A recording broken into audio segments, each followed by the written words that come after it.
Test, test, test. Can you guys hear me out there? Again, we're welcome back to yet again, none other than a free support Friday with yours truly. You guys don't know, worldwide, world renowned Fusion Phil over here at JitCAD Camp. And man, am I excited to get a couple of things kicked off this week. We had some good requests, saw a few things on the Facebook group as well. We may or may not see a few other things Autodesk has to offer. Now, it looks like I'm a little loud. I'm going to turn myself down. Go ahead and let me know, guys, in chat. I see a few of you guys out there hanging out. Can you hear me? Do I look all right? Obviously, I always look all right. Got the lovely beard back. Got rid of the mustache. Again, we'll give you guys a few moments here. Now, I'm curious. Actually, we should be good. I think my camera's picked up right. I see Stuart. Stuart is here. Awesome. Stuart, great to have you. Stuart, I have your part pulled up as well for this week. Now, this week, we are going to kick things off a little bit different. For you out there, again, we're going to give you guys a few minutes to get in here, but as you guys know, we do love the fact that all of your support each and every time between the super chats, the buying the beers and buying the steaks. And if you guys don't know what I'm talking about, I'll go ahead and pull up the lovely screen.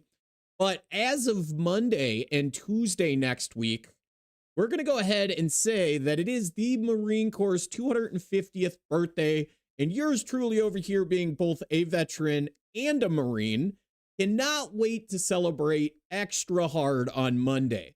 So just so you guys know, anytime during this actual session, if you guys see something you like, learn something you something new, and you guys would like to give a little bit more than a like or a subscribe, remember, you can buy us beers, buy us steaks, and I will guarantee you I will be enjoying these very heavily on Monday. I've actually been stacking them up like coupons that I'm going to cash in. So let's get back over to my screen. And are you guys ready to kick this off? Let's get into it. So the very first thing I'm going to jump into here is I did just recently, I saw a post about wrapped toolpaths. Now, I am going to start with this, which is going to require that I am going to draw a model here. Now, what you guys are going to see is I'm going to go ahead and create a cylinder. And let's just say that's going to be nothing more than, I don't know, 2 inches. And then we're going to extrude that out. And then what I'm going to do is, this is a neat trick. Again, we're going to do a little design mixed in with a little bit of cam here. But you guys are going to see is, let's say, for example, I'm going to create a sketch. Now, this is a tip here. If you got to ever model this, we could do a tangent plane. And what that allows you to do is to start on the outside of your cylinder.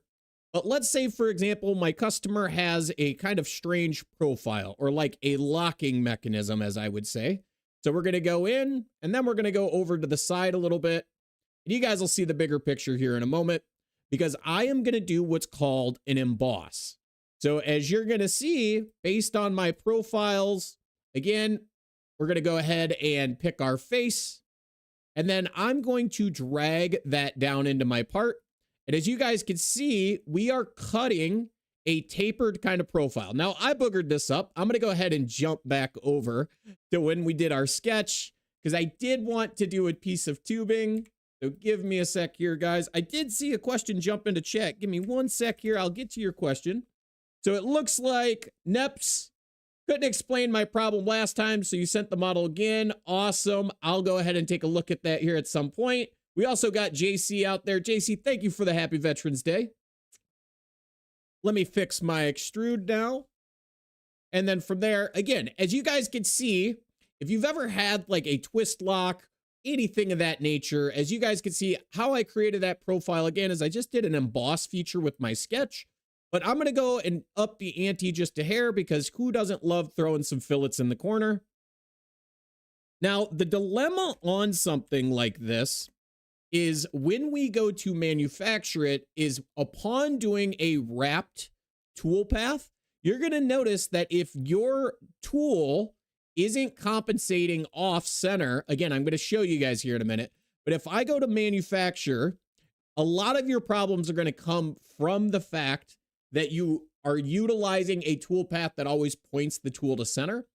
But let's get our setup here. Again, we're going to go ahead and we're actually going to do this on a turn mill just to make it a little more fun. If you're doing this on an A-axis, same rules apply as always. But if I go in, let's actually jump back here. We're going to go ahead and do tubing here as well. It's not very often I get the advantage to use some tubing. And we're just going to make it to size. But again, we go milling, and I'm going to do 2D adaptive clearing. What that is going to allow me to do, of course, is select my tool. Go ahead and use my lovely Fusion library. And let's just get us a nice 1/4-inch cutter and pray that it fits inside of our part. So again, what I'm referring to about wrapped toolpath is the fact that we're going to use the multi-axis tab and turn on wrap. And then we need to define a cylinder to wrap around. So as you're going to see, we have a wrapped feature. We're now going to give it our pocket selection. Now, this is where I think a lot of people, I don't know how many times I say this or I show this in my videos, but people are always shocked when they come to find out if you hold the Alt key on a Windows machine and pick a edge, you're going to notice it only gives me that edge. And then I can click it a second time, same edge here. You're going to notice my chaining has popped out. Now, if you'd like, you could also double click where it says your chain over here on the left. You could also right click and do an edit as well. But what we're going to do is we're going to extend this out now, and we're going to get it to come all the way down and around our part. And as you guys can see, we have our in and our out. That is now considered a open pocket because we don't make a complete loop or a closed chain as it would be referred to. And just like that, we have our toolpath going in and around. Now, what I'm going to do is I'm going to up this a little bit more. We're actually going to lower our tool. So again, you have the ability to set things with stock to leave or utilize your selected contour. Let's just go minus 0.1 down on the part. And again, as you guys are seeing, we are roughing out that pocket. Now, the problem here is if you notice, I do not have consistent material on my walls. And again, the reason for that at the end of the day is when we do things like an emboss, it's always trying to maintain, if I could show this here, might be better if I go back and change my inside profile, of course, right? So we'll go back to my sketch. Let's make that ID just a little bit smaller. Let's get a little wild with it, right? So as you guys are going to see, I'm going to go ahead and update my emboss now to bring it down to center as well. But this is a really good point to start to see what's happening, right? So it's taking that sketch and it's trying to project it perfectly down on center, which means the center line of my tool is going to sit off of that wall. So again, this is just a neat thing for you guys to get a visual on. We'll go back to the manufacturer tab. My toolpath is going to have nothing but problems here. So as you can see, my chain is all the way down at the bottom now. I'm going to get all kinds of conflicting issues, but we're going to go ahead and let's give it a 1/2 inch above just so we get that toolpath back in the slot. Now, you're going to see this more and more here because, again, based on the edge that you select, we pick the lower profile or upper profile. At some point, the toolpath is collapsing back in on itself. So, again, I'm just making you guys aware. I understand that there is the ability to do a wrap toolpath, as you guys know. And then the chain you select will make a difference. So if I go ahead and pick my chain up at the top, and using my Alt key here, we're going to go ahead and get that to loop around. And then what I'm going to need to do is we're going to have to go back to our heights tab and drop that down by a negative. So again, going down in my part, I'm getting basically a projection down to center, but that end mill is starting to run out of room. So again, this is where you're going to need something like the manufacturing extension. And of course, I like to live dangerous here, so I'm going to give you guys a little peek at something. But as you're going to see, again, I need to drop that down. I did a quick undo there, so let's get that back down through the entire wall. And the remedy to this is actually going to be is if I wanted those walls to actually end up as modeled, I am going to need to go to multi-axis and I'm going to have to do an advanced swerve. So again, this is one of those tricks inside of Fusion where without the manufacturing extension, it's almost impossible to achieve that task. Now, that's not to say you can't do it with some 2D contours and break it up into little sections and just positionally do it versus the ability to use full simultaneous 4th axis. Now, this is 4th axis simultaneous. to be able to achieve a wall as modeled. Now, some of you could be questioning what I'm referring to. Again, if I get back to design, I'm going to go ahead and move my timeline back up here real quick. If I was to do some press pulling inside of my features, again, as you're going to see, my wall is still staying perpendicular to what would have originally been on center. And let's just say we do this by half of our tool, right? Minus 125. We're actually going to go negative there. Now, is it going to let me grab more than one? That's always the question. So in a perfect world, the radius of my cutter is now shifting to where the center line of my tool is. And I apologize, guys. Let me get this a little more centered on my screen for you. So if we go back through with that same concept with that toolpath, you're going to notice that my roughing has put me in a perfect world. As you're going to see, I'm going to go 2D contour now. Again, wrap profile around a cylinder. It does not matter inside, outside for most cases. Let's give it some geometry to work with. Again, I'm going to use the upper chain here, and we're going to go in and we're going to drop that down by whatever that wall thickness is. Let's just say minus 250. So again, what you guys are going to see once I get my stuff reordered so my material comes through is the goal is to get that cutter to sit on that wall. And the only reason I'm making this happen right now is because the diameter of my cutter divided by 2 is also what I did an offset on that face. Again, I just want to make that clear.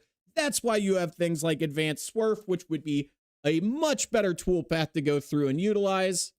As you guys are seeing here, we got our 8 faces. And just like that, we could have just used advanced swerf to take care of getting those walls, whether they're pointed to center, perpendicular to that, or flat to something else. So I'm going to go ahead and jump over to some questions here real quick. I see more stuff coming in. How can I make the selection of a chamfer chain automatic? I could set it in the templates, but when I use it, I forget that I have to select a whole feature upper edge for an example. Thank you for the answer. Okay. JAV, I don't know the rest of it, man. I'm only as good as I could say. We're going to go in. Question about the last update whole template feature. So we're going to go ahead and dive into this. I'm going to go ahead and pop open a new file. Now we're talking about whole features. So we are going to need to go ahead and create something with a hole in it. And then what it sounds like is we're dealing with a chamfer. So again, hole, top. Let's go ahead and put a chamfer on the top of it. Again, the hole itself isn't going to be the most critical of things, but let's just say we're going to go with a 1/2 inch hole. Actually, we might go smaller than that. Let's go 375. And then we can make sure that our upper chamfer size, let's say we're just going to go like 425, right? As you guys can see, I now have my hole. I have my chamfer at the top. And if I go into the manufacturer workspace, we need to create some tool paths before we jump into doing anything that's going to be template related. So again, we do our drill. We pick our hole. Go ahead and grab that 3/8 drill. Guys, if you didn't know this, you come up here and you type in 3 divided by 8. It'll also filter you down.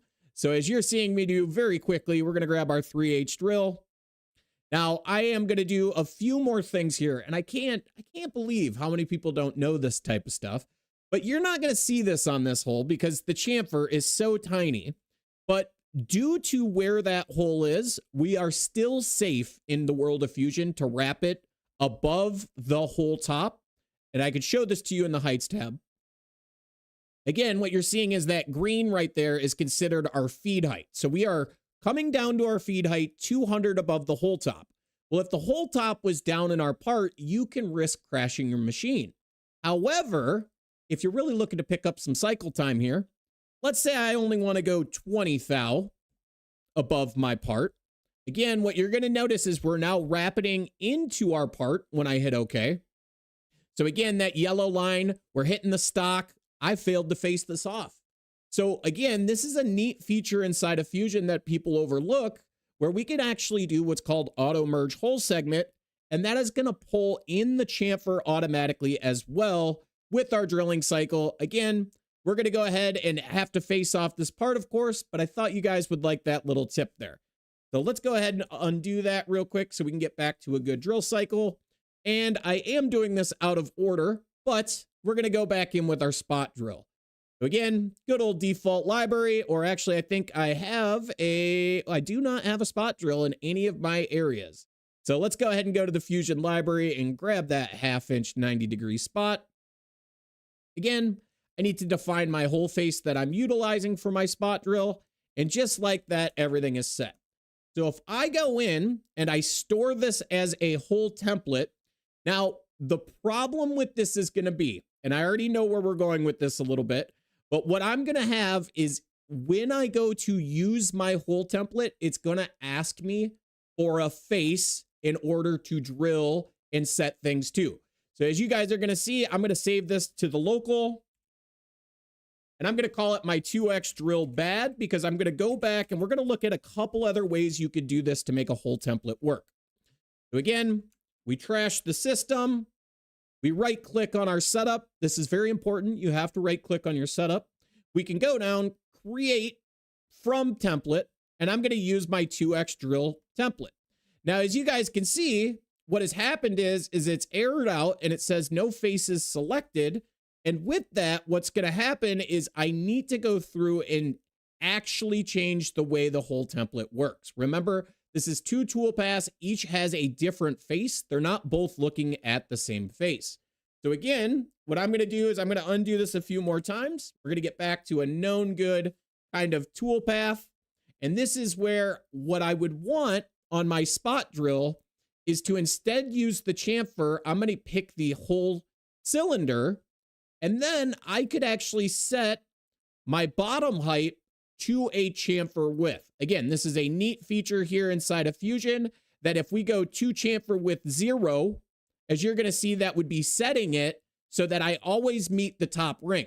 Now, I have a modeled chamfer. If you do not have a modeled chamfer, you could, of course, go in and either type in a width, or another way would be by diameter, which is where I would plug in my 425. Again, the idea is that you're rinsing, repeating the same thing all the time. So this is where, again, you might have 2 different types of hole chamfers. As you're seeing, I'm going to go back to good old-fashioned 2 chamfer width, leave it at 0 so I can auto-incorporate spot drills all in one shot. Again, I can now take both of my tool paths, convert them into a template, and we're going to do my favorite thing, which is delete toolpaths and start all over. And then we're going to cross our fingers, which I've already screwed this up because I didn't do a whole template. Electricity into Elijah's, of course, sent us a ticket. Nothing new at the end of the day. We're going to go ahead and grab this other part file as well. Elijah, did you send me an email directly? I think you did. Let me go ahead and get some stuff cleaned up here while that update is running. And we got the servo mount. Awesome. Beautiful. We're going to get that downloaded as well. And since our update is probably still running, which it is, let's get these uploaded inside of Fusion. Again, we got our servo mount other. And we can get that uploaded here. Maybe. I think I'm up. Oh, nope. There they go. There's a little bit of a delay. As we know, yours truly pushes things a little too hard at the end of the day. Again, I got to go ahead and get some stuff pulled back up here. And there we go.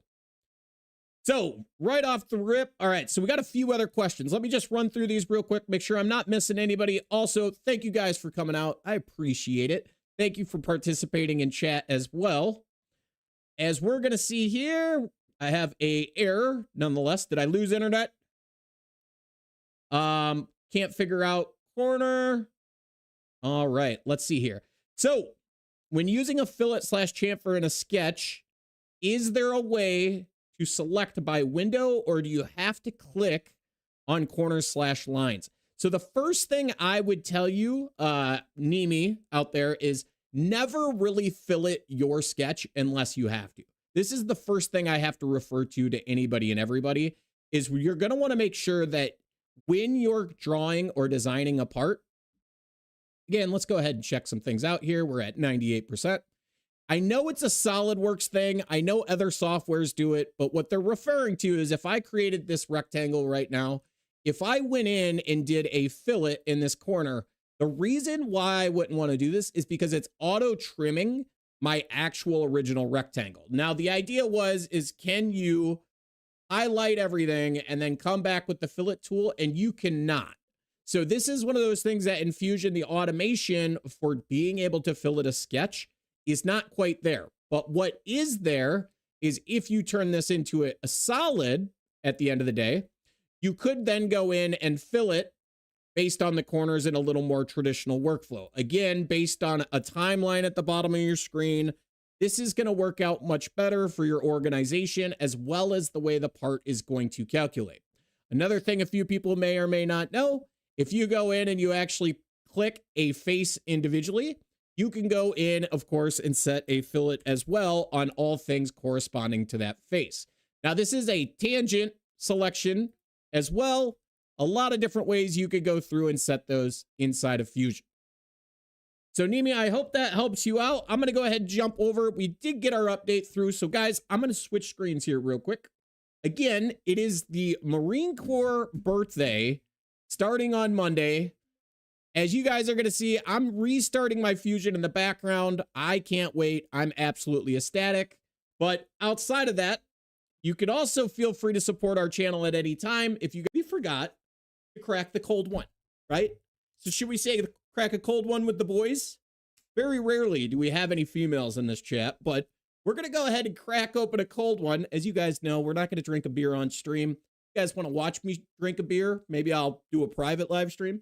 But outside of that, thank you all for the donations and those of you last week that have made donations that, of course, make this delicious cold beverage all the better.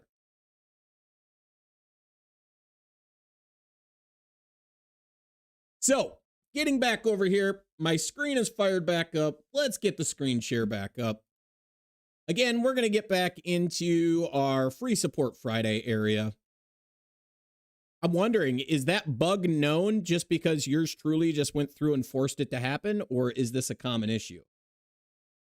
Again, as you're seeing, is it does not look like it wants to work because it is failing to actually prompt us to pick whole surfaces. So I'm going to go ahead and check a few things here real quick. We do have our toolpath. We could compare and edit, but I don't think it's going to allow us to make that change. So whoever asked that question, let me scroll back up there. It looks like the template itself seems to be having a problem with whole templates. Maybe it's me, maybe it's Fusion. Who knows? As you guys are seeing again, based on our whole selection, we could try it one more time. We should be prompted upon using a whole template. Oh, there we go. That was weird. Yours truly here failed to actually do it the proper way. Sweet. So as you guys are seeing, we have a much more complexity, it looks like, in setting up our whole template. Now, I'm curious. So you got blind hole through. Awesome.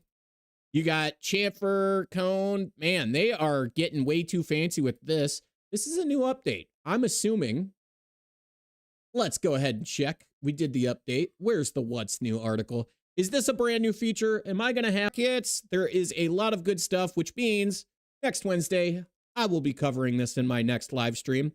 Trim enhancements, beautiful. Create selection sets to avoid machine surfaces, beautiful. I'm liking it. So I don't see anything in the manufacturing data. Oh, we do have PMI. Data is moving from manufacturing to design. File contains PMI, also Autodesk. It'd be nice. It'd be really nice. Why can't we make our own PMI data? Why do we still got to do drawings? Why can't we do PMI data? But let's get back to it. Multi-axis drilling operations. Beautiful. This is awesome. New fourth axis, new clearance. Man, you see how many new updates there is this month? This is going to be great. All right, let's get back to Fusion, guys. I see some more chat questions coming in. Can barely watch on 240p. Neem, I don't know where you're located, man. I have a Starlink dish from time to time. Works quite good. Also, the old mobile hotspot. But if you're streaming your boy over here at 4K and then trying to update Fusion, probably not the best of bets. So again, if you're trying to fill it in a sketch, as you can see, you can't multi-select corners or pre-select corners all in one shot. So again, as you guys are seeing, it looks like the store is a whole template. They've completely changed this. Maybe this is an update that was pushed before this. I need to get back to making you guys some better content on this. And under drilling, was there something about multi-axis drilling? There was something, but I'm assuming, yep, you can now do multi-axis in the drill command. I feel like you're not going to do simultaneous 5-axis drilling. This is positional, but this also might be part of the extension. Let me know in chat. So jumping back over, let's see what's going on with our Fusion Team Hub. We've narrowed everything down. We were going to say a bunch of bad stuff about some people's parts here, like Elijah's. Elijah, you ready? What was your part you sent me? I could get it opened up on my other screen. You sent me the servo mount, right? You did. All righty. Let me get chat pulled back up on my second screen. So, what is the problem, Elijah? Let me get back up into your questions. The last toolpath and op2 inside corner. Operation 2. This guy right here down that corner. Ah, I see. Okay. You have the extension, but can't figure it out. Let me know what. Okay. So you are asking about utilizing the corner toolpath in the extension to machine said corner. So first couple of questions I always would have is this fillet 263? This must be an exometry part. Is this an exometry part, man? You don't have to answer that in chat. So we got 263, and what we're trying to use tool-wise is this is a 1/4 inch cutter. Okay, so first and foremost, I need to scroll up a little bit here because I am looking for, in this case, tool 3 was the last tool used to cut out that profile. And I'll need to know that for my toolpath. The toolpath has rest machining unlike any other toolpath. It is not driven by an STL model or the stock model in the background. It is driven like rest machining from 2D toolpaths. However, we're selecting a tool. We're not defining a tool manually. So if I go in right now and I say, what tool is the reference tool? This is why I wanted to look at that 1/2 inch flat tool. We're going to go ahead and select that real quick. And I'm going to hit OK and see if I get anything at all. And as you guys can see, I'm now getting a toolpath in the corners, which, Eliza, this is looking good. Let me know. Is this good or not? Because if I go further and further than this, and again, this is something you guys need to see because this is doing all 3-axis machining. And this is why you wouldn't really need to use corner on this particular part. But as you guys can see, you could, of course, go through, adjust, in this case, step over or your step down as you're going up or down the part. Again, let's just say we drop this to 50 by 50. You could be 3Ding in that corner. Now I'm going to show you guys a couple other features here. Again, I go back into that toolpath. This is where I could utilize enlarging this a little bit. Let's say that tool is actually much bigger.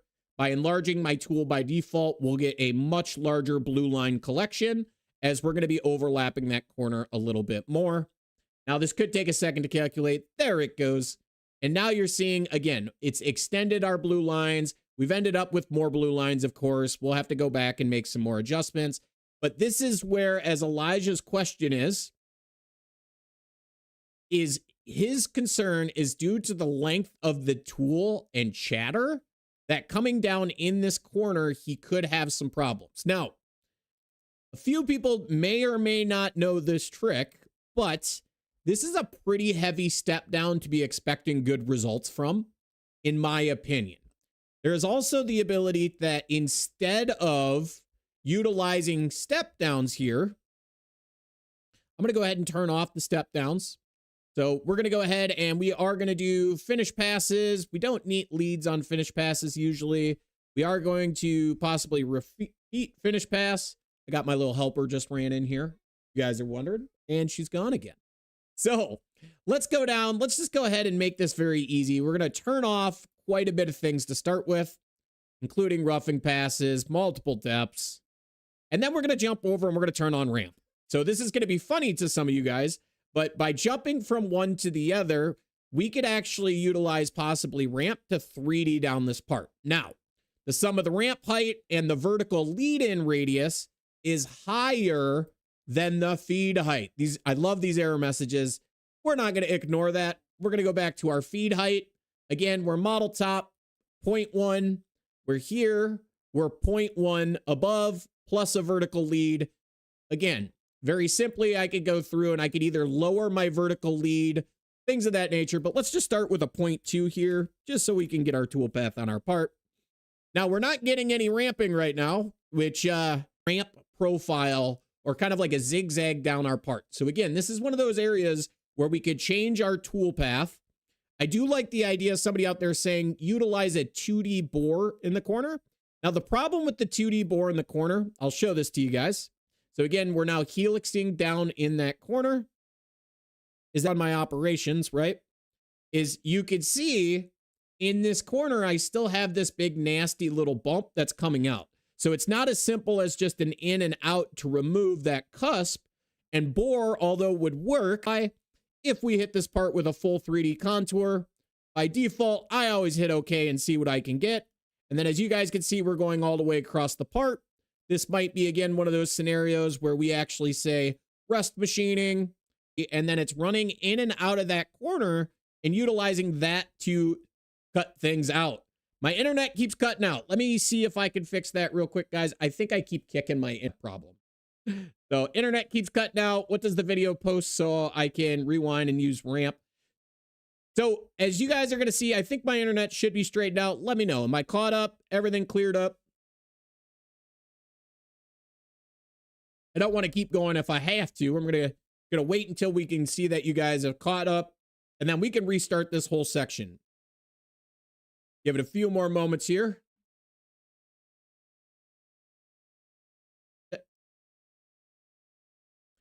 So are you saying what I turned off in which toolpath? So I'm going to go ahead. What I'm going to do, guys, is we're going to go ahead and just delete everything out of there real quick. And we're going to start fresh. So again, the idea is we've gotten down to the point on this part, which technically that's not going to matter, is let's get this. I know it's not ideal for some of you. We're going to rearrange toolpaths so it's just easier to see. So the idea right now is EJ is out there trying to clean up the corners on this in particular part.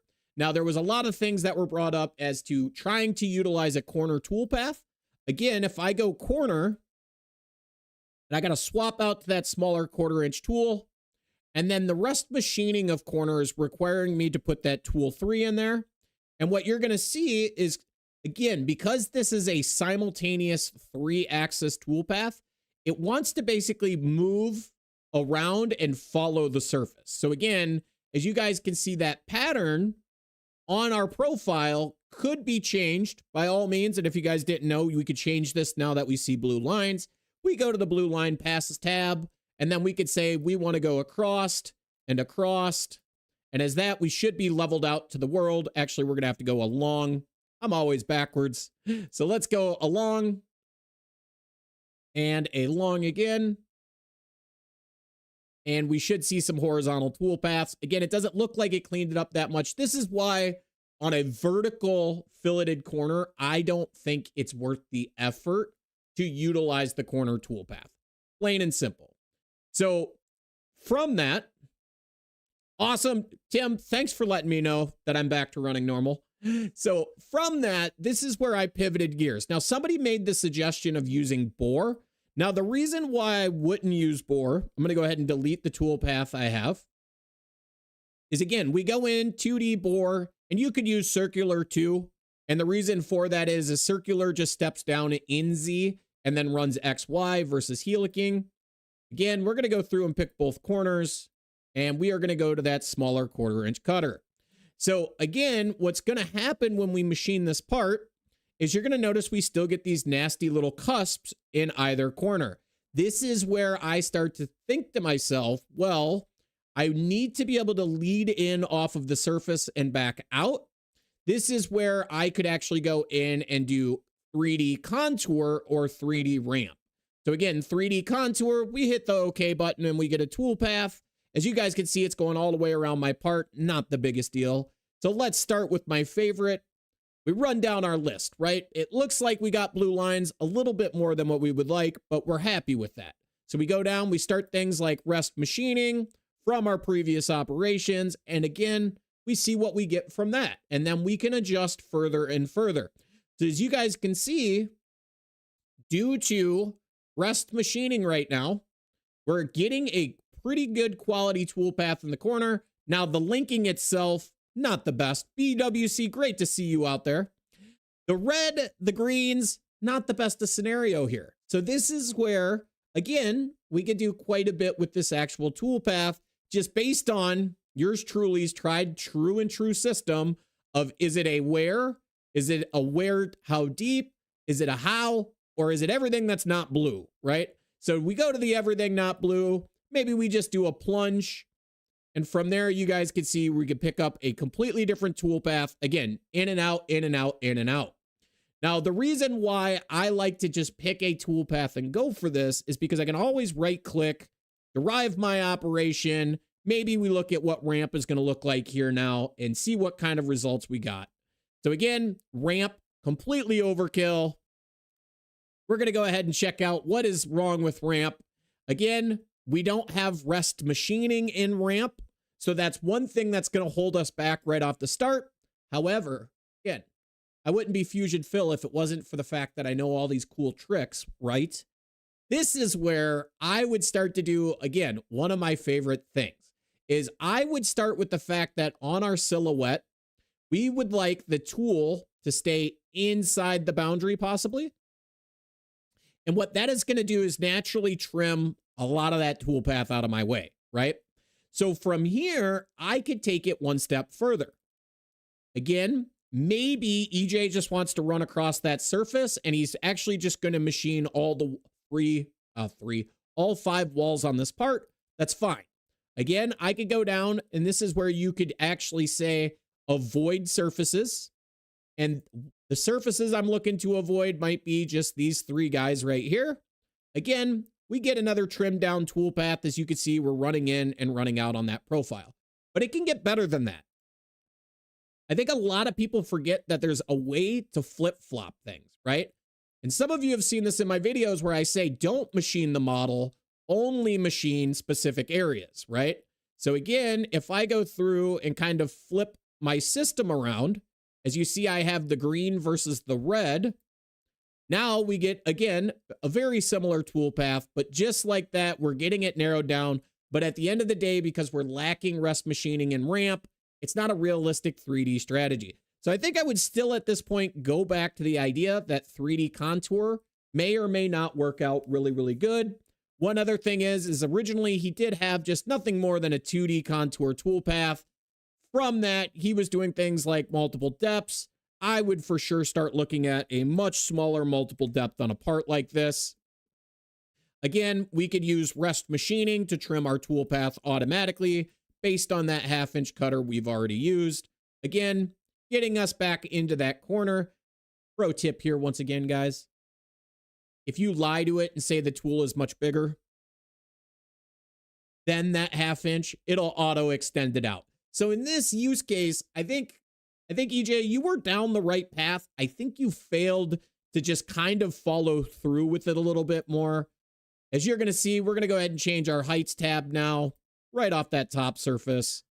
Getting a lovely little toolpath in that corner, running down the inside walls of both parts. And this is where I would add a few more things here. Again, we're going to go ahead and go to our passes tab. Turn on feed optimization so that we slow down when we get in those corners, and then feed back out. Let me know. Does this look like something that's going to work for you guys? Would this work for you guys? I'll give you a few minutes to chat that up. I'm going to go ahead and shift gears in the meantime.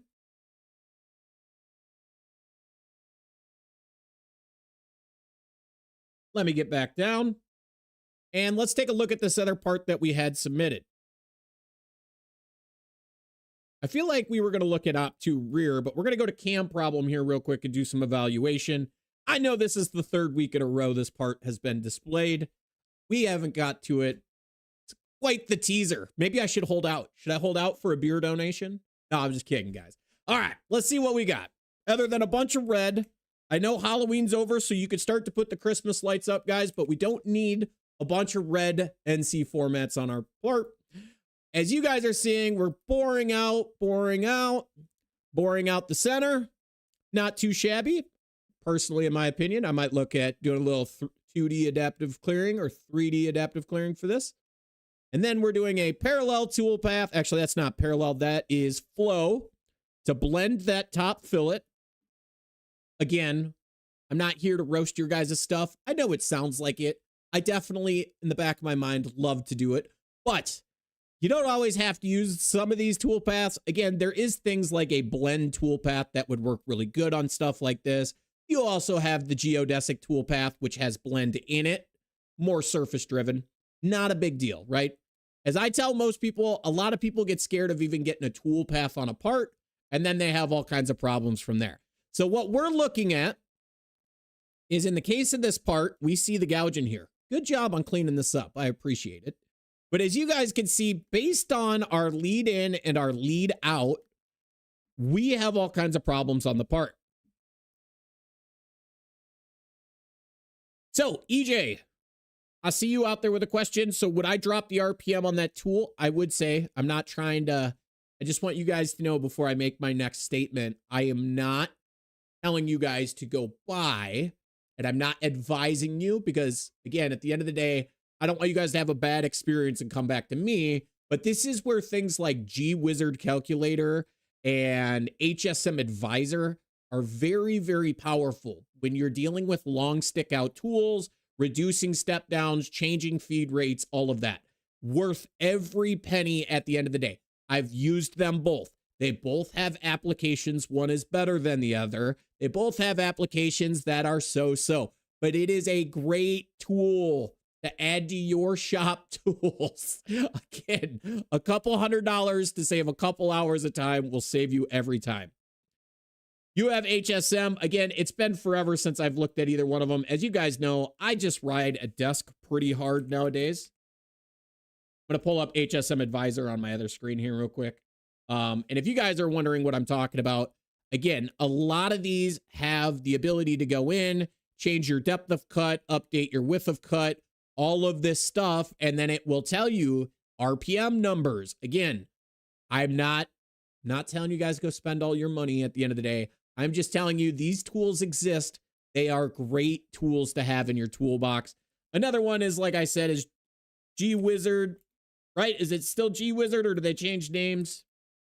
It's not G-Code Wizard, it's just G-Wizard. It is from the old CNC cookbook. Another one out there for you guys. And I could throw the links in chat here. Where is the original landing page? Again, speeds and feeds, all of that stuff built in. Again, this is a, where is, been a while since I've been here. Did they still own the tool, do they not? Oh, is it, you know what it is? It's G-Wizard, isn't it G-Wizard Calculator?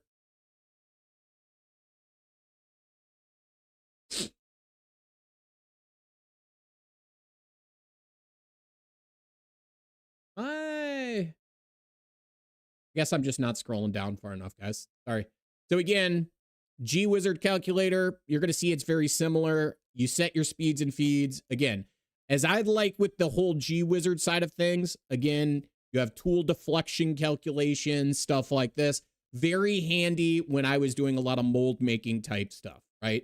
So when you're getting into 3D surfacing, long stick out tools, you know, when your boss isn't going to buy a 5-axis machine, even though you guys need it, it happens. You have Tool Advisor up. Thanks for the help. That's awesome. Great. Bob died. Oh, no. That's news to me. There are some changes now. Maybe we should reach out to them and see if we can acquire the plugin, and then we can continue developing it and getting it.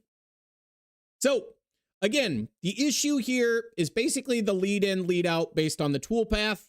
This is where if we go to our lead in and lead out page, as you guys can see, we have full control over it off the start. So my first couple of questions usually would be, is based on Fusion's actual default settings, if you notice, it is doing a vertical lead in and lead out.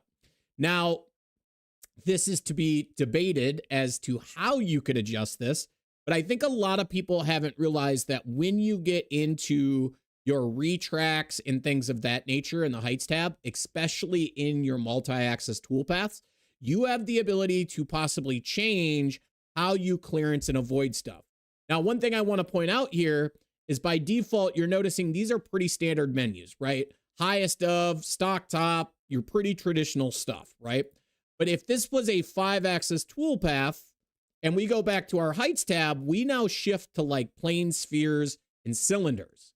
This is where I think, in my opinion, we leave our toolpath 3D, and then we're actually going to utilize, first, we're going to take some of our lead in, lead outs, because I think it's going to help us. So again, we'll go back to that toolpath. For those of you at home, we're turning our tolerance up so we get a fast toolpath. And I'm going to zero out both my lead in and lead out. Again, you do have things like no contact as well. But what I'm really looking to do is to limit my toolpath as much as possible. So again, the lead in by default has been fixed. Pretty straightforward. It's the lead out right now that's killing us, right? So this is where under the modify tabs, you have the ability to modify leads and linking moves. Now, again, this may or may not work the best to your ability, but as you guys can see, if I click that specific link, I can actually go through and possibly change how it's going to clearance or which way it's going to clearance, right? So again, you have your retract height, which is stock top.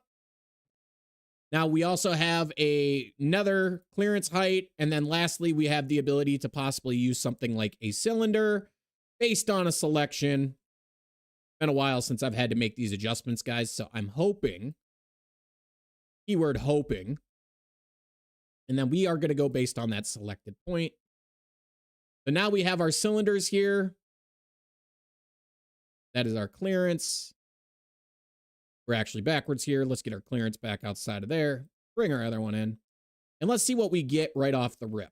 So again, this is where, as you're seeing, in this case, my tool just jettisoned out to the left of my part. So we may have to modify this more. Again, guys, I am looking at building you guys some good content on how to modify these.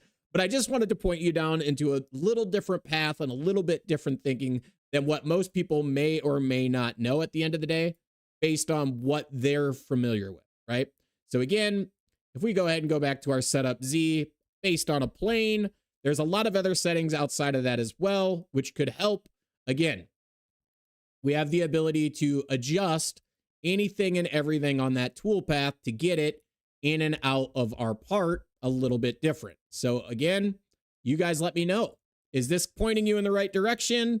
Lead, we could change. Again, we could extend, move, straighten, so many different things in here. I could probably spend an hour every week talking about every menu in this modifier, but as you're going to see, it does allow you to make quite a bit of adjustments inside the software. So again, as you're going to see, it gets deeper and deeper, deeper and deeper. Now I do see beard works, bearded works, bearded works. I would be curious to see this beard. But could you also do an avoid from the outside wall on something like this? So there is a couple of things. And again, guys, there's a lot of different unique workflows to Fusion. Is, you know, coming down to the face area, maybe we do ignore surface, maybe we look at fixture surface.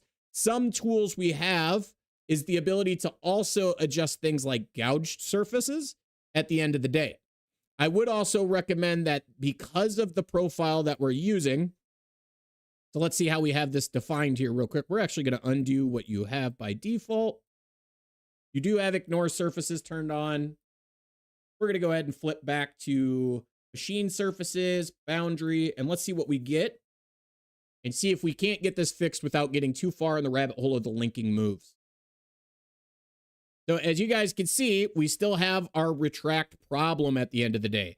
So this is one of those things that regardless of what we do here, we're still running into those issues. This might be, again, let's see if we actually flip our mindset a little bit. go in for avoid surfaces.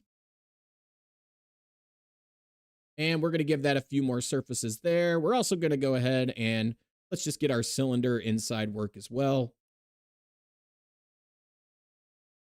But I think at the end of the day, due to our 3-axis toolpath, regardless of what we do, we're going to need to go and visit how to utilize our leads and linking tab. Again, this is where we could modify just about anything and everything.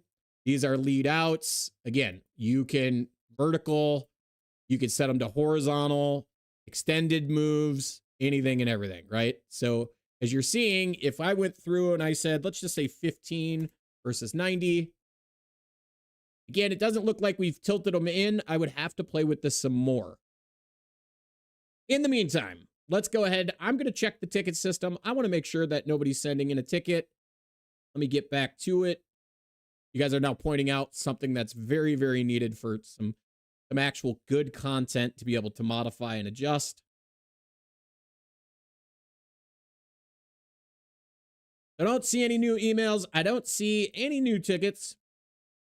I am going to shift gears here now because I did promise one of our customers that at the end of the day, we need to look at, he did point this out, is based on a 5th-axis vise, if you guys don't know, you do have the ability to hold material based on a dovetail.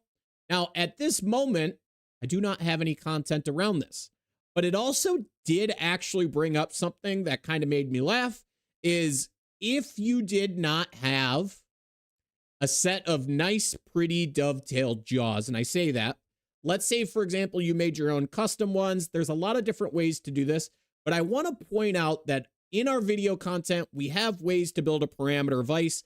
I am going to do it extremely quick here in a moment, but I want you to know is if you start to think to yourself about what you may not actually need at the vise level, for example, most of you only need the riser out of this thing. And then you could always just model your jaws on a need to know basis and then place your model, the jaws itself, right on this riser, right? Don't think you have to get so fancy as to what I'm doing with parameter controlled jaws and all of the craziness, right? Just give you an example. If I started a brand new file and I was new to 5-axis or a dovetail vise altogether, me personally, what I would do is I would come in with a very generic sketch. And now I'm going to do this in a half profile and we're going to mirror it. Again, simply enough, that is right there, half of my profile. This is what's going to end up being my dovetail.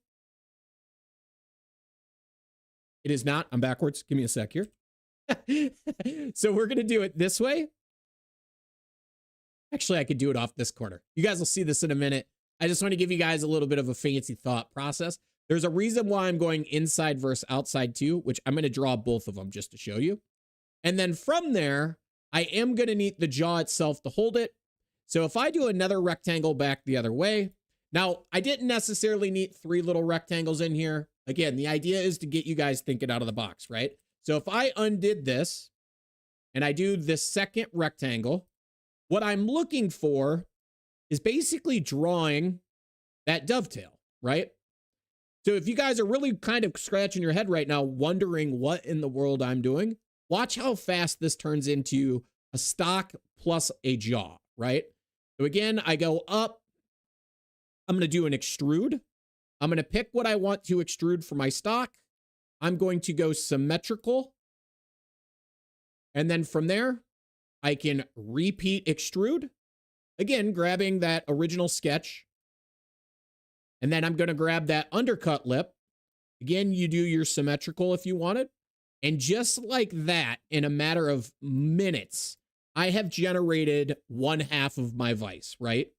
So as you're going to see, I'm going to go ahead and now take this and I'm going to mirror it, right? So again, I want to mirror. Oh, we have a little mistake there. Careful when you do your extrudes, guys. Again, this is where we start talking about components. I'll show you where components are going to come in to help us out here in a moment. But as you guys are going to see, we actually want to do a brand new body. From that brand new body, we now go down and do our mirror tool path. Not mirror tool path, but mirror tool. We mirrored across. We're not going to do a join. We're going to just do new bodies one more time. And then I'm going to do my combine for my 2 pieces of stock. As you guys can see, at the end of the day, that's 2 dovetails or dovetail jaws and a piece of stock, right? You have full range over modifying this just based on your history. Again, I roll back my history. Maybe I'm going to chamfer this side over here. And as you guys can see, that's for clearance. I moved my timeline back forward. And what do you guys think? Ta-da! Super fast, right? So I do see somebody out there. Is it possible to get this app for free? What app are you referring to? I would need to know exactly what it is, Watu. But again, at a very generic level, I have just proof of concept all of the bad ideas I'm about to take to my 5-axis. Now, I'm still going to adjust a few things from here. We're going to go back. Of course, we need a stock size, right? We're always going to need to know the width of our stock. Now, I am going to type this in as a whole integer divide by 2. Again, because we've mirrored our stock, we're of course going to have that happen. Then I can do things like how deep of a dovetail do I want? Maybe this is going to be 125. What is the width of my dovetail? Again, this is a really neat feature here. We're going to go here. Let's say we want that to be 3. Again, 3 divided by 2. Set things like my angle, of course. And a few more dimensions we will need. Height of our stock, of course. That's going to be 4 inches tall. Let's go a little bit bigger. Let's go 6 inches tall. And then the width of our dovetail, again, let's say it's just going to be 2 inches wide and 2 inches tall. So as you guys are seeing me do is, again, I'm very quickly going through and modifying nothing more than a sketch to control 3 bodies.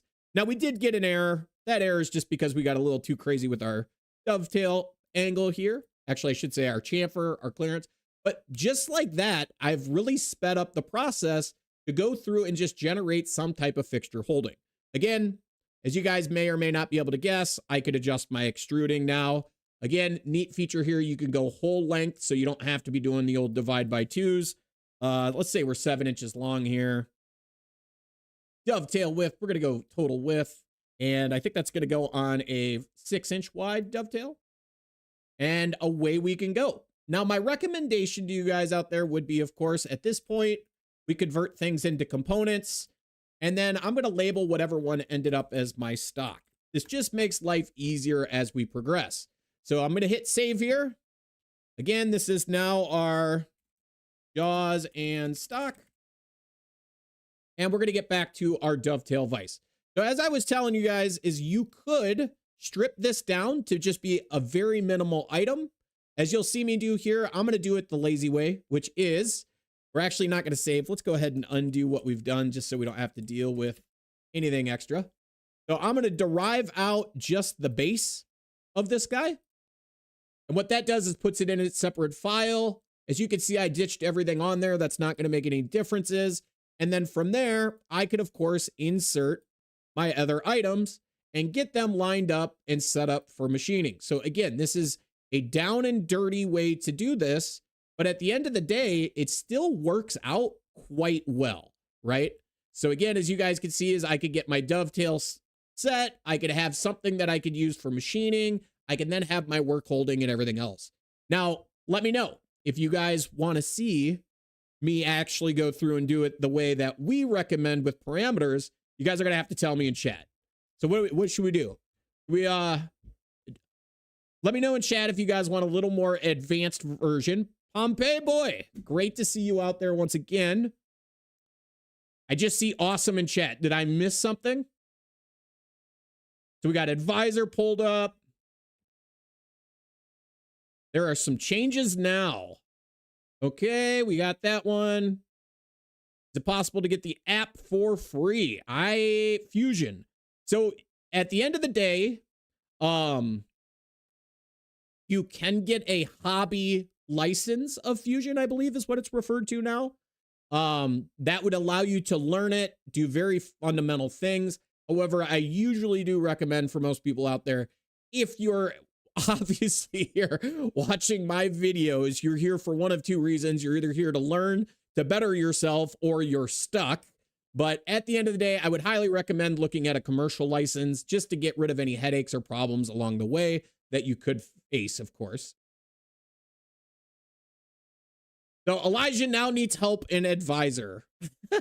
Elijah, this afternoon, let's go ahead and jump on a meeting one-on-one and we'll take a look at what you got and how I can help you out there. It's been a while. I do see some emails coming through. I don't think it's anything too important. Give me one sec, guys. I'm going to go ahead and jump over and check my emails. Again, it looks like you guys all got quiet. Did you guys get back to work? Go ahead and make sure we don't have anything too crazy in the inbox.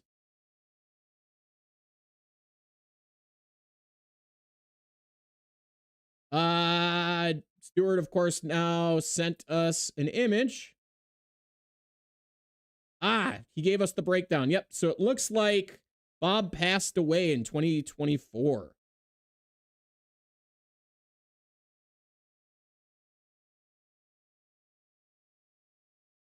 So it looks like I'm going to be making some phone calls this afternoon. All right. We got everything cleaned back up. Not seeing any more support tickets. You guys let me know. You guys got more stuff for me? And if you're in chat right now, blowing me up super hard, give me a moment. I'm going to jump back over to chat and take a look. So again, Watu, I would tell you to go to Autodesk website, apply for their hobby license at the end of the day. They should be able to get you all set up on their end. I can't administer any licenses for free. It's a big no-no on our side.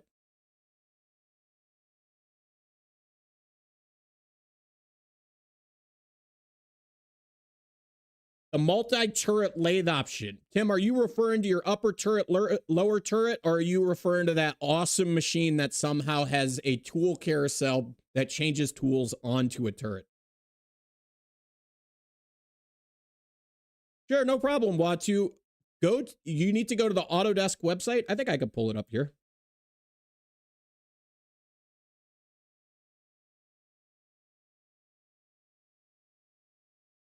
For personal use. Here you go. I'll go ahead and grab this link for you. Feel free to apply. Let me get that put up there. So I just put the link in chat for you, Watu. Feel free to click on it and go. The tool changer. Okay. Tim, can you send me a photo of that machine so these guys can understand what we're talking about and the craziness?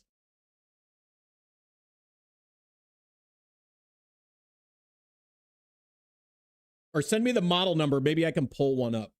Tim has probably one of the coolest lathes I've seen in a while, where he has a turret on the machine, and then he has a tool changer for said turret. It's pretty wild. CA23. Let me see if I can pull up a photo here.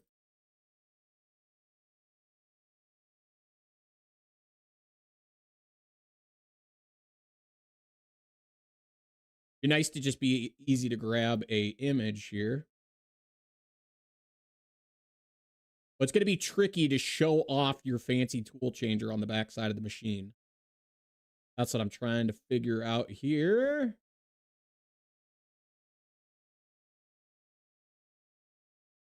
I don't know if this video is going to have it. Guys, again, if you guys have questions at any time, guys, throw them in chat. Send us an email with the link down below. We are here for you. I think this guy does. You going to do a tool change on it? This is probably the one that you own, Tim. No, he's not going to do a tool change. Dang it.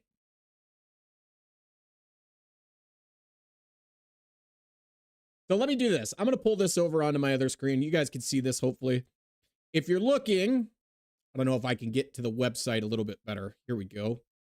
So if you're looking at this machine, again, it's got your normal turret on the machine physically. So again, for most lathes out there, you're going to have a turret and a set of tooling.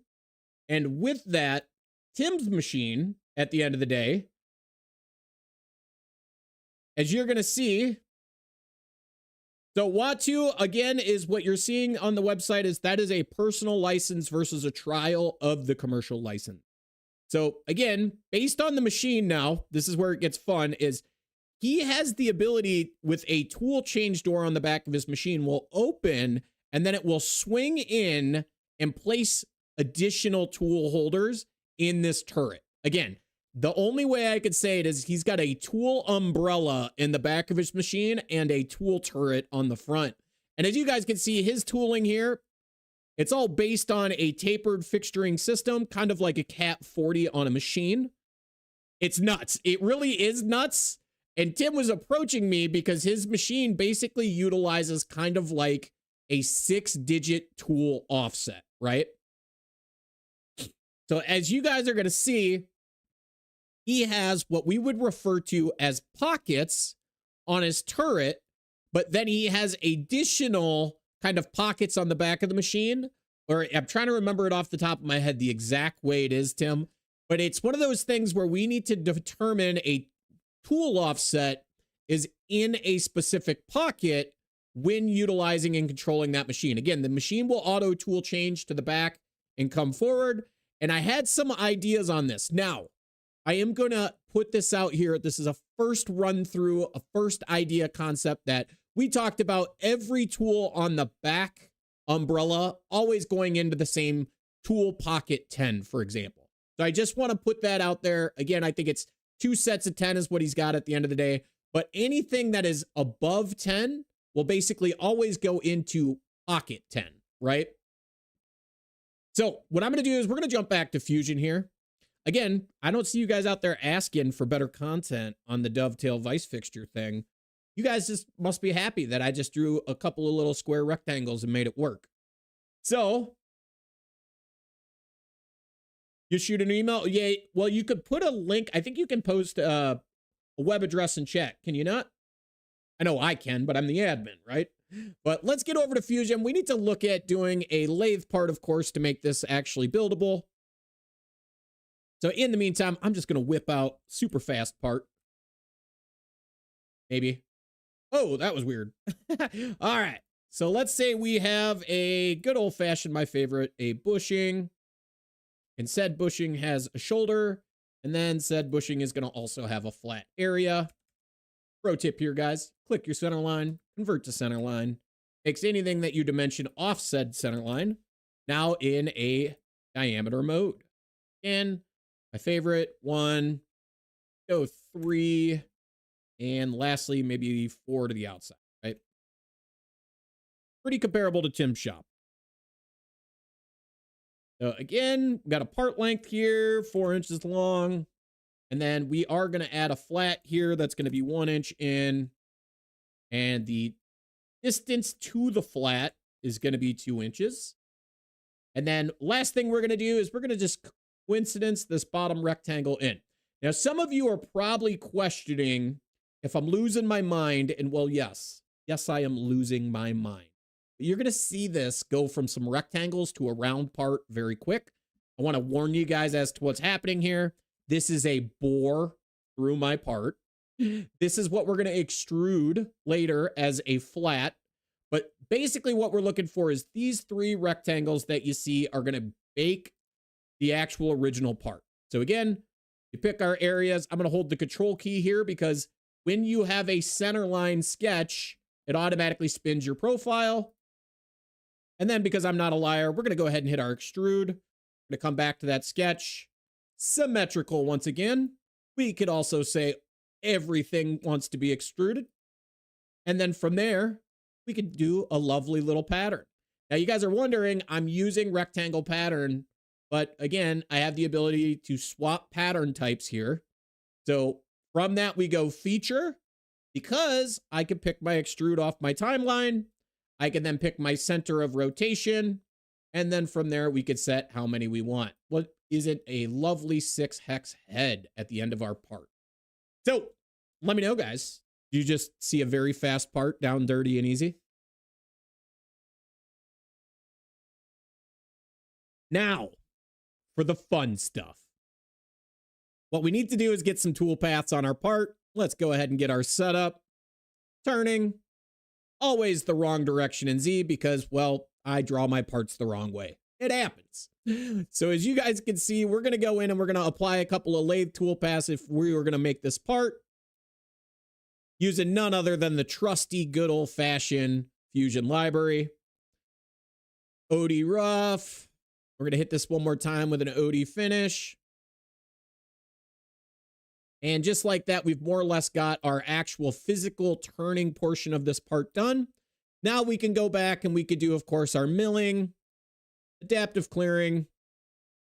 And then from there, we're going to just leave it as is. I know it's not efficient, guys, but what we're really looking for is just to get some tools on this part to make our life easy. So again, my favorite tooling, the 1/2 inch end mill.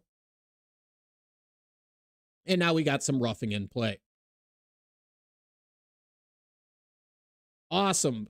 Tim, I will check for that email here in a minute. But in my brain, and this is where it's going to be interesting, is when I look at my tooling, you go to post-process, what you guys can see is you have a number offset, a length offset, a diameter offset, and then lastly, you have a turret, right?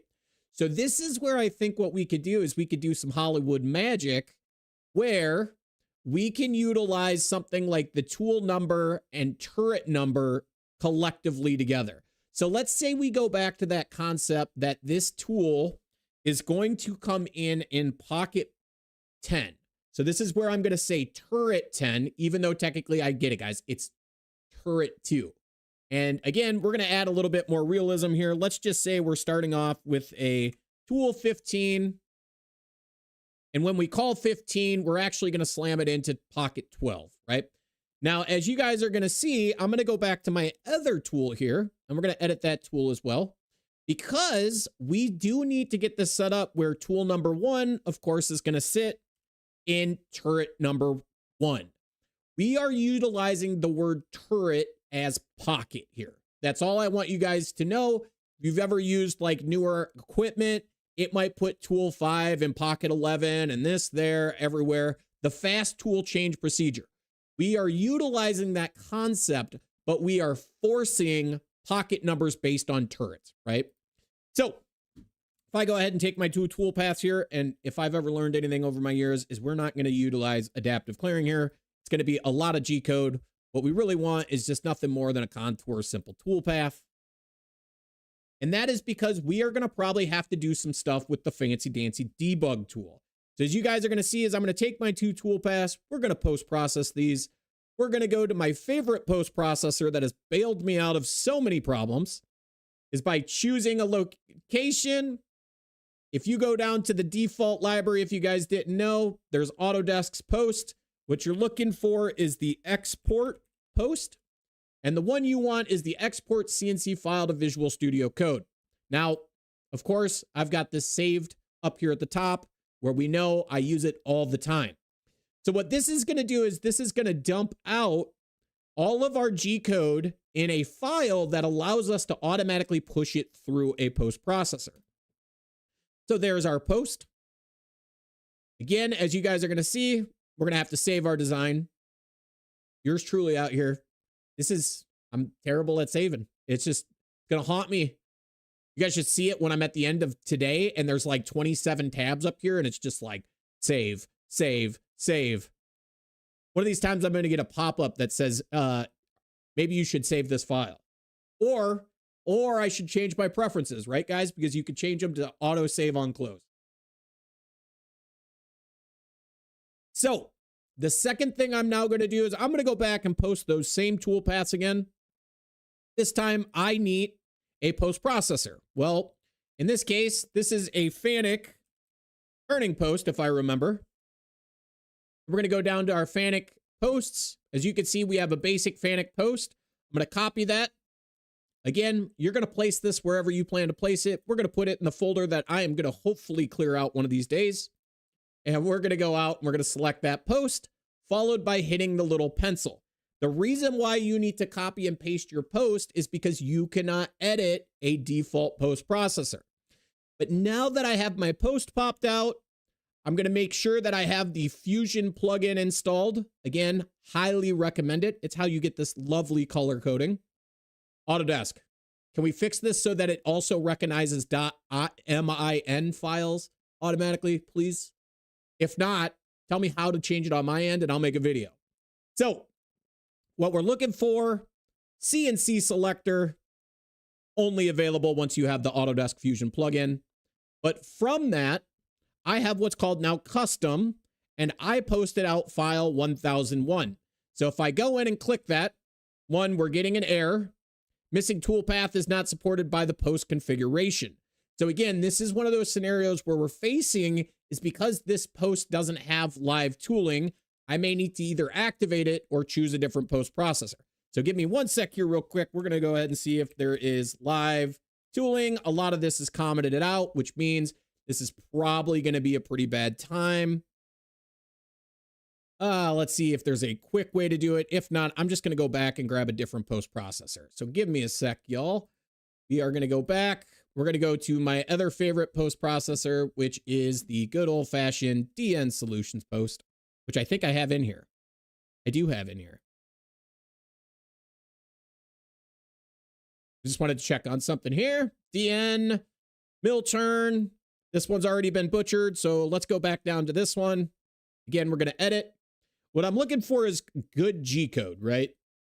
So as you guys are going to see, we're going to go back into our custom. We're going to look at 1001.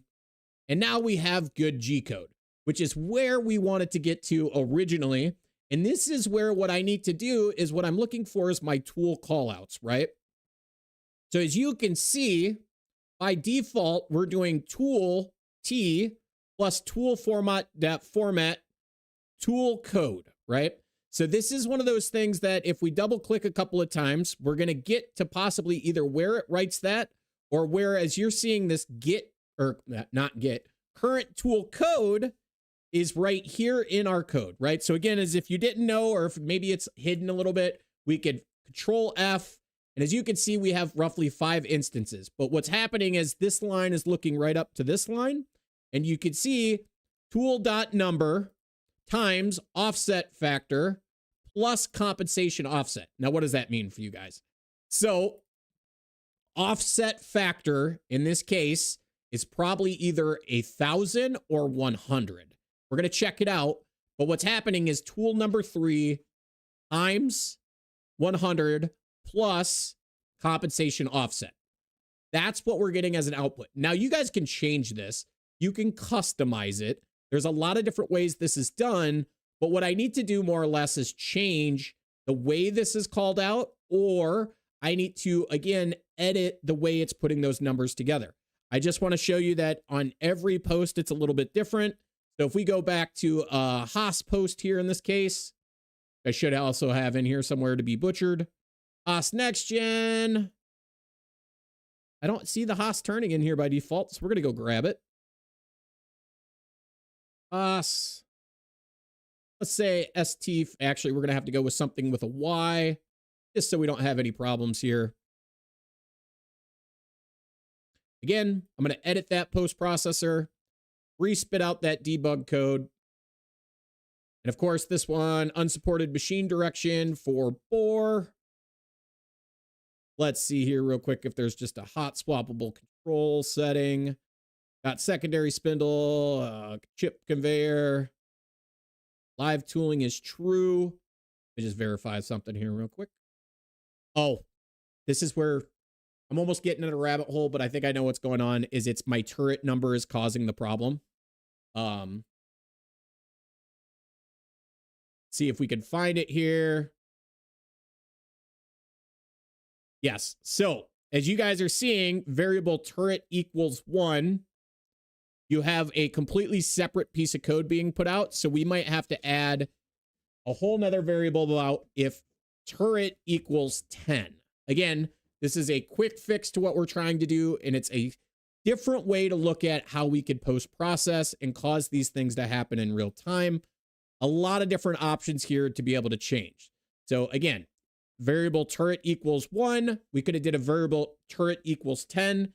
And from there, we could obviously spit out our additional G code. Now, there is a lot of different ways to also, at the end of the day, set this up. I'm not going to dive too far into it because I feel like we spent a lot of time on this. But I do want to see if, Tim, did you send over that link? You said you did. I want to make sure that we jump to it here real quick. Let's go into my settings. There we go. All right. So, not to hype up Tim, here's Tim's Instagram. Probably not the best to put it on your personal Instagram, Tim. But as you guys are seeing here, he's looking over the back of the machine right now.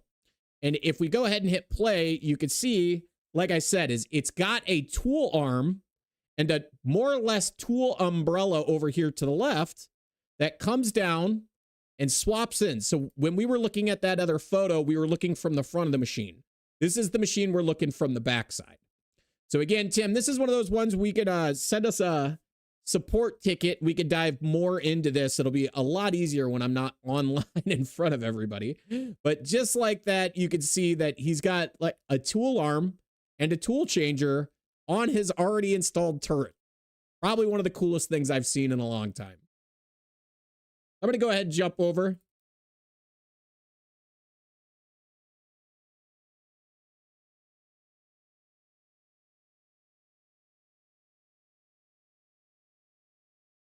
So, I was going to show you guys something else, and I think I still can, but it's kind of pointless because I don't think we're going to be able to pull, not going to be able to pull data on it. But let me get back to chat real quick. Again, super cool. You're all in. Yeah.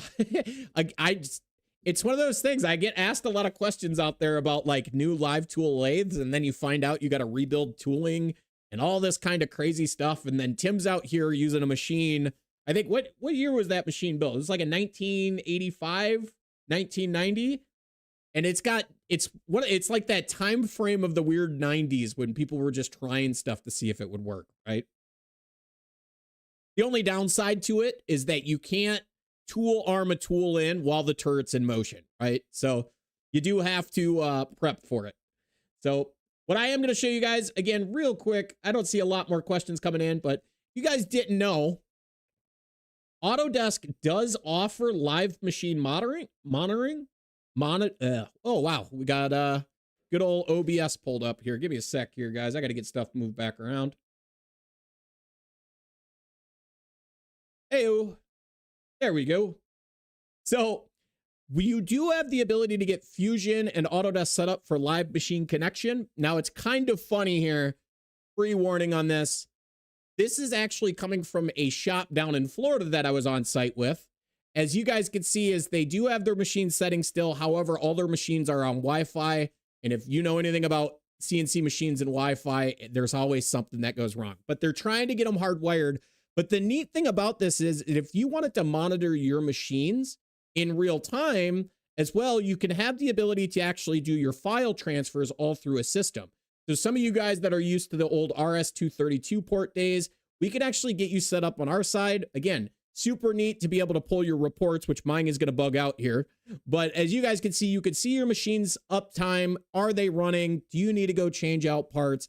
And pull reporting based on all that information. So I didn't know. This is kind of something we haven't really started to show off inside of the Autodesk environment, but it is all connected directly to your Fusion team. And then from that, you can post your G code directly to the team hub when you have it set up. So it's one of those things that's super neat here. Just to give you guys a little bit of an example, let's say I was going to post my code here. As you guys can see, we could post the code directly to the team hub. I'm going to go ahead and put this right inside of our folder. I'll show you guys a few more things, I think, before we kill this for the day. But as you're seeing, it's going to output my code to the hub, right? So this is, again, super neat to be able to post. Hit yes. As you're going to see, is it's actually using an existing name. But if we go back over, right there is my NC file. And then with the machine connector, we could pull the file off of the team hub. This is, again, adding a whole nother layer of trackability and accountability in your shop, which, again, I would have to say, cost-wise, it's worth every penny, especially, and it almost makes me, almost, I want to say this, almost makes me think that doing something like the good old-fashioned create NC formats is worth doing, right? Knock on wood here, guys. But if I go ahead and do a create NC format, and then I'm going out and I'm post-processing, because of all those pre-toggled configurations of my post and my options, you'll notice that it is now reaching out and posting automatically to the team hub again for me to be able to actually control older versions and everything and anything. So if you're a shop that's looking to track and account for things, who posted it? What'd they post? All of that is built in. But let's go back. I think the last thing before I let you guys go for the day is when you're post-processing, this was one that I see a lot of people ask about, is your file name itself. So you could actually control your file name and you could set up a custom kind of system. So what I've done here is I'm actually pulling the NC program setup name. You could, at the end of the day, pull something like the NC program browser name. There's a lot of options here at the end of the day to kind of streamline and customize your workflow. Now, where I'm pulling setup one from, some of you may or may not know this, but this is right here on my part. If you've ever taken any of my classes, I always tell you guys that you could put in a world of information here. For example, I like to use the last 3 digits of my part number, and then fourth digit is always what setup I'm working on. So as you can see, by swapping out to 9991, if I went into post-process, it's now given it a file name, which is different than the program number. And when I post that out, as you guys will see here, if I actually open the NC view here, right there, it's now giving it a file name 9991, but I'm still getting 1001 as my baseline item as well. So again, something different. You guys tell me you like something like this. This is going to work for you. You could also trigger it off your NC program as well. You could label this whatever you want. Maybe you give it the nomenclature from your part file. Again, the idea is you have that full capability to customize things to make your workflow much more streamlined and easier to do. Now, I know some of you are going to have questions later. NC version tracking is neat, right? But when you're starting to get into, and again, this is just my bigger picture here. If you guys are familiar with the idea that you could select your machine, let me see if I can pull a machine here. You could map Fusion to go to a specific output folder, but that output folder may or may not have to actually be on your server so that you could retrieve the data on the controller side. It's kind of a seamless kind of integration, but you can skip the output folder altogether, as you guys are seeing on my side, by using Machine Connector, posting to the cloud, and then I guess I don't have it still pulled up. I closed it out. I got click happy. I can then use Machine Connector to, of course, send it to my machine as well. Just a little bit outside the box thinking. Let me know what you guys think. Something you're interested in, shoot us an email. We've set this up twice now. It is implemented and actually working very good. It's also nice because, as you guys can see, you can monitor it via a Chrome internet tab. I'm not saying that Fusion Fill is going to have access to your stuff. In this use case of my customer down in Texas, or not Texas, Florida, I have the ability, if I wanted to live monitor their stuff at afar. So again, super neat. You're on vacation. Maybe you're in the break room hanging out, screwing around, right? Getting your coffee, watching Fusion Fill, and then you realize I got to go change a part. But with that, guys, you guys know how it goes. We're going to check again real quick. I don't see any new support tickets. It is none other than closing in on another free support Friday. But I wouldn't be right if I didn't hit you guys with the old Monday, Tuesday. We have the Marine Corps Ball, followed by Veterans Day. Your boy over here is going to be celebrating extra hard. And with that, if you guys learned something new, just want to buy me a beer just because I like steak and lobster as well, feel free to use the link down below. Contribute to my terrible choices on Monday. You are more than welcome to. But as you guys know, and as we know, it's not what you know, it's who you know. You all know Fusion Fill over here at JitCAD Cam, and we're here to help you guys along your path of navigating through Fusion, learning new things, roasting your setups, one of my favorite things, or just getting you into a position that you feel more comfortable as well as much more knowledgeable. One of the biggest complaints I hear about our training program is, I should have did this sooner. We hear it all the time. We also hear a lot of words that I'm not going to repeat here, but a lot of our customers, when they come to us for training, it doesn't matter if you've been in Fusion 2 days, 2 years, is everybody can learn. I learn every time I'm on site. And as you guys know, I just have the advantage of seeing anybody and everybody and getting a general understanding of the best use cases for most scenarios. So feel free, again, reach out with the support link down below. We're here to help you guys. Again, I'm looking so forward to this weekend. I'm ready to be out of here. You guys are ready to be out of here. Let's shut it down. Guys, have a great weekend. And I will look forward to probably a What's New video on Wednesday. Have a good one.